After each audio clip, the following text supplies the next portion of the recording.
No, proti zelo resnemu ukrajinskemu nasprotniku na prvi pravi test tekmi smo v prvem polčasu v eni zelo pomlajeni nekako zasedbi prikazali eno čvrsto igro, eno dobro pripravljenost, ki smo jo pa potem nadgradili v drugem polčasu, kjer smo tudi izenačujoč zadetek dosegli in imeli nekako prevlado na igrišču. Moram reči, da so ukrajinske ekipe vedno čvrste, zahtevne in tudi dober nogomet igrajo, ampak mi smo jim v večjem delu tekme preprečili, da bi razvijali kakršnokoli kvalitetno igro.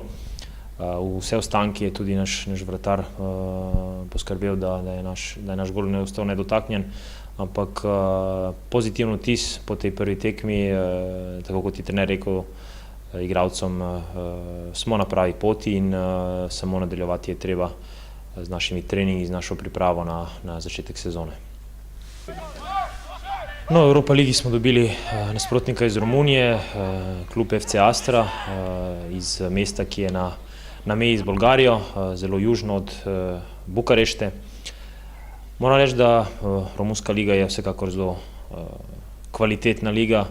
Imeli so večkrat v preteklih sezonah predstavnike v Europa ligi v skupinskem delu, tako da pričakujemo zelo zahtevno nalogo.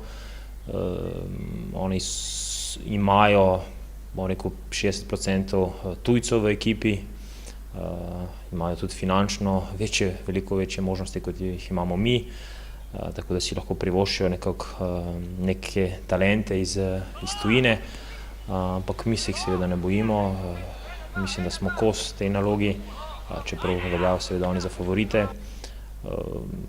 Vsekakor bi lahko lažji žreb dobili, ampak po drugi strani pa mislim, da so Romuni mogoče še najbolj razočarani v tej zgodbi, ker so dobili najmočnejšega nasprotnika pri nenosilcih, tako da mislim, da neko psihološko prednost pa vendarle bomo imeli, ker bomo hkrati outsiderji, ampak po drugi strani pa se nas bodo majčkeno bali vseeno. Ampak seveda kvaliteta je vsaj na papirju na njihovi strani. Mi pa, tako kot smo presenečali v lanski sezoni, lahko tudi na evropski sceni mnogo klubov presenetimo in tudi na to bomo igrali. Možnosti za napredovanje, to je eno zelo zahtevno vprašanje, na katero danes ne moramo odgovoriti.